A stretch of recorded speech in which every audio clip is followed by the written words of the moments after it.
तो स्पिरिचुअलिटी मतलब सिर्फ पूजा पाठ नहीं होता। मंत्र, जैसा मैंने लिसनिंग एक्सरसाइज बताई, वैसे ही मंत्र चैंटिंग भी एक बहुत बड़ी एक्सरसाइज है कि आप मंत्रों का उच्चारण करते हैं मेडिटेशन में, क्योंकि जो पावर, जो वाइब्रेशंस वो साउंड रखते हैं वो आई थिंक दुनिया में और कहीं नहीं है। तो वो आपके करियर के लिए, कंसंट्रेशन पावर के लिए, कॉन्फिडेंस के लिए, मेमोरी पावर के लिए, सबके लिए बहुत अच्छा है। गीता जी में स्पिरिचुअलिटी का ज्ञान उसको दिया गया है जिसको आगे जाके राजा बनना है, अर्जुन को। उसके पास क्या लग्जरी नहीं है, राज्य नहीं है, पैसा नहीं है, क्या नहीं है। तो अध्यात्म का मतलब कभी भी नहीं होता सब कुछ छोड़ देना, सबके बीच रहना है, पर इस तरीके से रहना है कि वो आप पर हावी ना हो।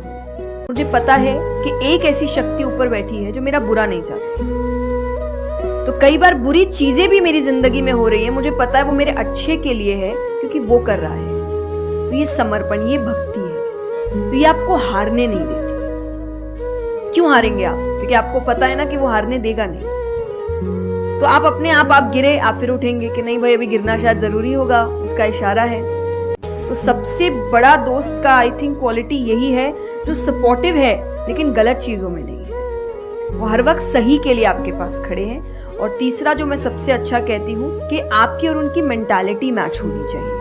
आपको ये समझना है कि अगर मेंटालिटी एक नहीं होगी तो भले ही आप अपने पेरेंट्स को कितना ही कह ले कि हम कुछ नहीं करेंगे, अरे हम तो सिर्फ घूम रहे हैं, अरे हम वैसा कुछ नहीं करेंगे, करोगे एक ना एक दिन जरूर करोगे, क्योंकि ये ह्यूमन नेचर है। आप जिसके साथ ज्यादा समय बिताते हो धीरे धीरे उसकी क्वालिटीज कुछ आपके अंदर आती है।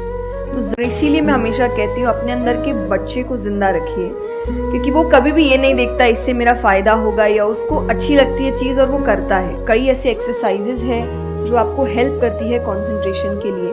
तो जो मैं एक्सरसाइज फॉलो करती हूँ वो लिसनिंग प्रैक्टिस है। जब शांति हो तो वो एक बहुत अच्छी प्रैक्टिस है जो आपके दिमाग को हेल्प करती है किसी एक चीज पर ध्यान लगाने के लिए। तो आप ऐसे कंसंट्रेशन पावर के एक्सरसाइजेज होती कर सकते हैं कि हम जो सिर्फ सैटरडे संडे जिन दोस्तों से पार्टी करने के लिए मिल रहे हैं वो आपके दोस्त नहीं होते हैं। वो आप बस एंटरटेनमेंट के लिए, आपको मस्ती करना है, मजा करना है तो आप मिल रहे हो। कि आजकल हम इतनी छोटी छोटी बातों पे झूठ बोलते हैं कि हम किसी से मिलने जा रहे हैं और हम घर से भी नहीं निकले, अरे 5 मिनट, अरे सिग्नल पे खड़ा हूँ, अरे बस पहुंच गया, अरे क्या हो गया। वो 2 बातें तो सुनाएगा ना सिर्फ कि तुम समय लेकर नहीं आए, पर हम इतनी इतनी सी बातों में झूठ बोल रहे हैं। ये हमें लगता है कि कोई बड़ी बात नहीं, पर ये बहुत बड़ी बात है कि आप इतना भी सच का सामना नहीं कर सकते।